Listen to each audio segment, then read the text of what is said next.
punya 10 tenaga kerja, kita punya kambing 500 ekor induk, itu udah kita nggak usah munafik. Kalau memang waktu kita terjun di dunia kambing ini menjanjikan, sebelum saya menyatakan mundur dari kontes dulu, kan setiap kontes saya mesti bawa yang namanya jual kambing, apalagi kambing kontes ya, itu momentum itu harus dipegang. Betul. Jangan Saya sangat kambing kali gesing yang orang-orang bilang yang lagi hot-hotnya kan selalu sekarang. selalu menempelkan breeding kontes, tapi sering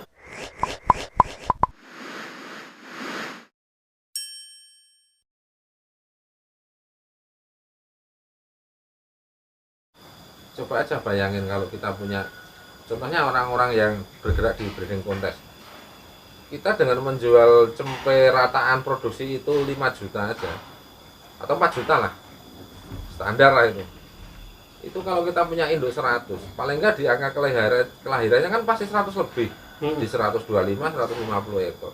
Coba kalau rataan produksinya itu nanti bisa kita jual 3.000 sampai 4.000, kan sudah taruhlah 300 juta dapat cuma 9 bulan.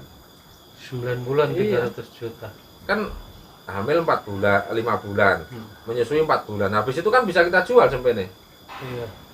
Dan ini tidak hanya omong kosong, saya pernah melakukan gitu loh. Iya. Gitu loh. Jadi memang sudah pernah mengalami 100 induk Iya, peranakan tawa. Nah, dulu waktu ada Oscar, ada Sangklir, terus ada Maestro Pak dulu. Itu saya 100-an. Gitu. Ya adalah satu lagi pejantannya di Kebumen. Ini kita sudah menyentuh ke yang ditunggu teman-teman ini. Jadi kayak gitu. kita itu jangan kita main kambing breeding kambing kontes, tapi yang kita breeding hanya 10 ekor. Ya kapan kita mau kaya? Gitu loh. Kecuali kalau menurut saya pribadi kita breeding 10 ekor dan memang dia basicnya bukan mau dijadikan pokok. Ya. Mungkin yang dia pikir seperti itu. Jadi ada profit dari bidang lain buat menutup ke 10 ekor. Tapi kalau untuk kita jadikan pokok 10 ekor tentunya kan ya Nggak bisa. sangat-sangat tanggung Tapi sekali. kan kita selaku manusia hidup yang dikasih akal sama Iya, Tuhan itu ya, kita kan harusnya mikir. harusnya mikir. Walaupun yang sekarang itu menjadi tidak profit utama yang kita kejar, tapi nanti setelah kita proses ini berjalan, kok perkiraan itu akan mengalahkan usaha kita yang lainnya. Ya kenapa kita tidak bergeser ke itu semua aja? Gitu loh. Betul. Kalau saya kayak gitu, kita nggak usah munafik. Kalau memang waktu kita terjun di dunia kambing ini menjanjikan dan hasilnya jauh lebih banyak daripada pekerjaan yang dulu, ngapain nggak kita maksimalkan gitu. Dulu sebelum saya ternak kambing kan saya bekerja juga, bahkan saya sudah di angka istilahnya penghasilan yang banyak waktu itu. Tapi karena apa ya, pergerakan peternakan saya ini juga tambah maju dan tambah banyak hasilnya, akhirnya mengalahkan pekerjaan saya yang utama. Ya pekerjaan saya lepas, saya total di kambing Dan bisa lebih fleksibel. dan lebih fleksibel. Kita sekarang bukan lagi karyawan kayak dulu, kita sekarang bos walaupun anak buahnya satu. Ya, enggak masalah. Ya, apapun itu usahanya, kalau kita yang mendirikan ya kan kita lebih fleksibel. Jadi nggak terikat waktu, kita harus seperti ini, kita harus seperti ini. Jadi mikirnya tuh susah kayaknya. Jadi kita bisa berkembang. Kita karena usaha itu milik kita, bisa kita kembangkan. Usaha aja punya cita-cita dengan semuanya, kita nanti kepingin punya 10 tenaga kerja, kita punya kambing 500 ekor induk, itu udah cita-cita saya seperti itu. Makanya itu dan bisa terkejar, dan saya yakin itu bisa gitu loh. Yakin Yakin bisa. Karena progresnya saya sekarang, kita tiap tahun udah nambah populasi, nambah kandang terus, nambah tiap tahun. Saya kan punya progres 2 unit kandang per tahun. Nah itu kalau sampai nanti 3 tahun lagi berarti kan udah tambah 6. 6. Nah 6 itu udah tercapai 200 ekor nanti populasinya. Terus bergerak terus. Mungkin yang ke depan akan semakin cepat karena populasi induk sudah banyak kan. Iya. Ya, kan tambah cepat nanti pasti. Bisa-bisa per tahun 3 3-4 atau 4. unit nanti kita bikin kandang. Ya, itu ide gila sih teman-teman. Tapi yang ide gila yang ini, yang bikin kita motivasi. Makanya saya sekarang gini, dengan teman-teman yang bergerak di dunia kambing PE, di dunia kambing kali gesing yang orang-orang bilang Yang lagi hot-hotnya kan selalu sekarang. menempelkan breeding kontes. Tapi sering tulisannya tuh besar kontesnya, breedingnya kurang. Jadi breedingnya kecil. hurufnya Latin kecil, kontesnya besar, itu loh. Ya nggak sepadan di situ. Pernah kena diwaca kontesnya gede. Harusnya breedingnya itu besar, atau kontesnya kecil. Soalnya kontesnya itu bonus. Nah, kontes itu hasil dari peranakan kambing kita yang 200 ekor induk ini. Kan paling nggak 3-4 itu ada yang muncul. Nah, itu baru yang buat kontes. Jadi ekonomi jalan, kontes jalan gitu loh. Jangan tulisannya itu besar kontesnya, breedingnya kecil, itu yang nggak pas. Gitu loh. Paling nggak induk 200, 250. Nah, kambing kontesnya nggak usah banyak-banyak, 5 aja. Tapi setiap berangkat bawa pulang piala. Dan itu hasil dari peranakan sendiri. Gitu. Betul. Kayak Luri saya dulu kan kalau bawa cempe ke lapangan kan banyak yang dari hasil peranakan sendiri, itu lebih bangga. Dan tidak usah takut, tidak usah kok ngomong, wah ini yang mana didol, arah tak kayak kontes. Oh, tidak usah kayak gitu.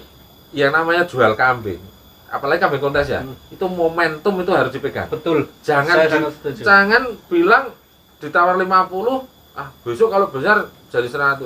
50 itu kok memang dia momentum paling terbaik jual. Oh, kita masih punya 200 induk. Karena pada melahirkan lagi kok. Pada saat itu pilihannya antara iya dan tidak. Kalau iya ya dijual, kalau tidak berarti dia siap. Iya. Kalau besarnya nanti bisa jadi mahal ataupun bisa nggak ada harga sama sekali. Kebanyakan orang yang nggak mau lepas karena kambingnya cuma 10, Mas. Gitu. Kalau kambingnya induknya 200 ya ngapain Ya ngapain, nanti kan bikin iya. lagi. Saya tuh dulu 100 ekor lahir, saya jual semua. Toh adiknya lahir lagi. Sebelum saya menyatakan mundur dari kontes dulu, kan setiap kontes saya mesti bawa. Nggak mungkin nggak bawa. Dan mesti ada. Mesti Gitu. ada. Ngapain? Orang yang nggak yakin, nggak bisa punya lagi. Wah, aku nak golek meneh angel, golek yo angel. Gawe. Oh iya bener. Kalau cari itu susah. Bikin. Kalau Nggak mungkin lah kita sekarang lah. Dari ilmu peternakan manapun, kalau punya kita induk 100 atau 200 ekor, kemungkinan keluar cempe kontes itu kalau cuma ngarah 3-4 ini pasti punya. Ya kelewatan. Iya. Lebih insya Allah, apalagi didukung dengan pejantan yang bagus. Iya, loh.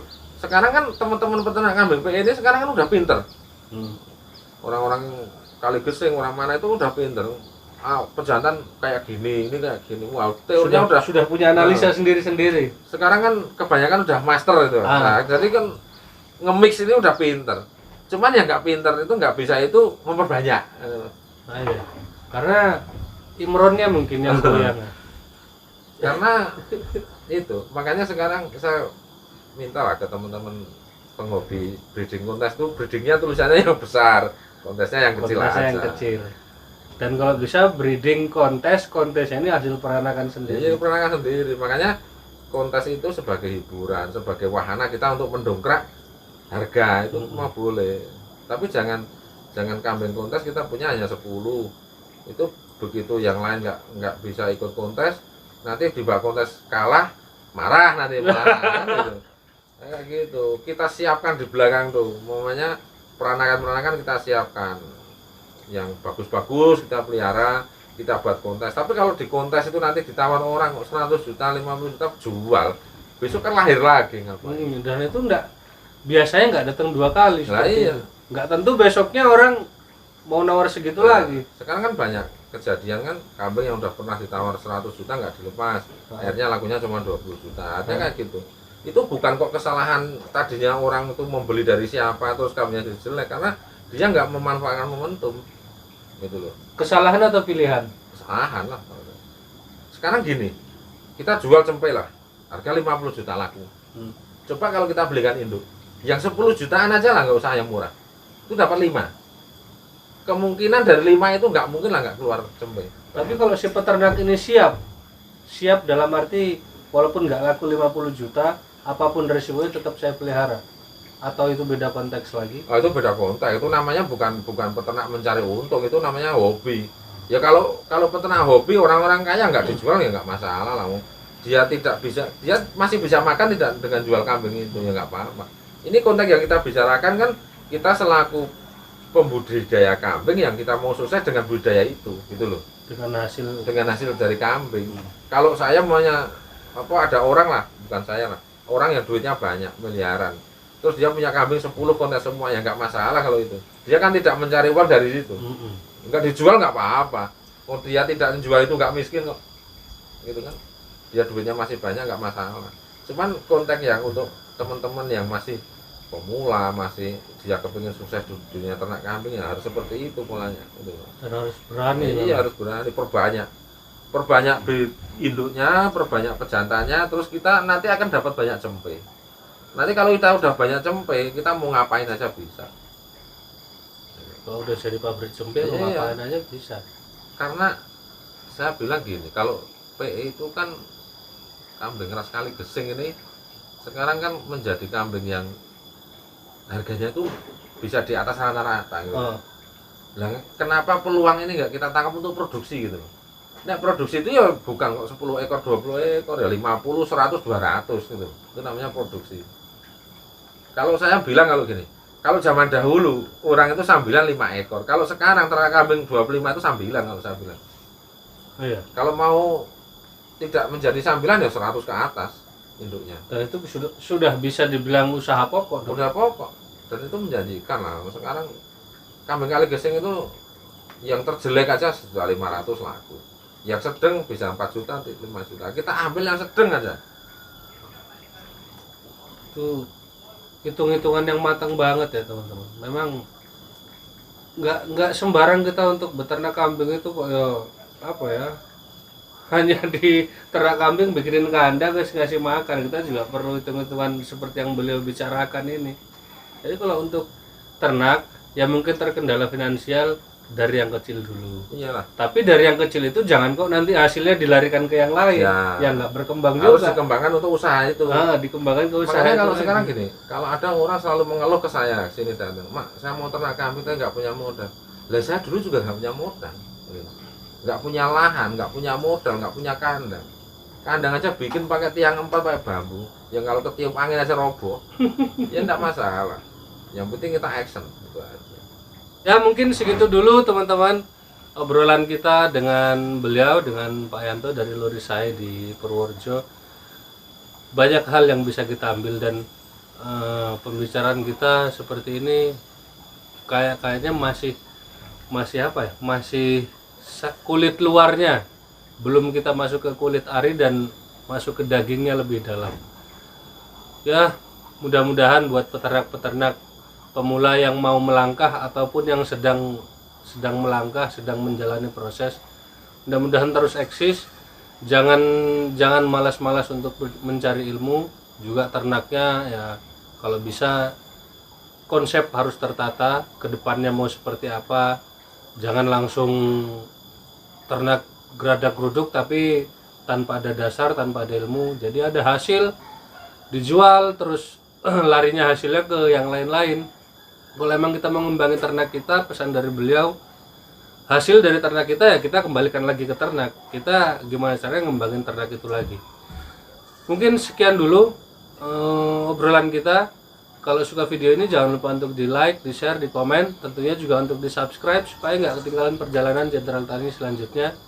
Kalau gitu saya Muhammad Amin Faisal dan beliau Pak Yanto Lurisai dari Purworejo. Kita pamit dulu. Wassalamualaikum warahmatullahi wabarakatuh.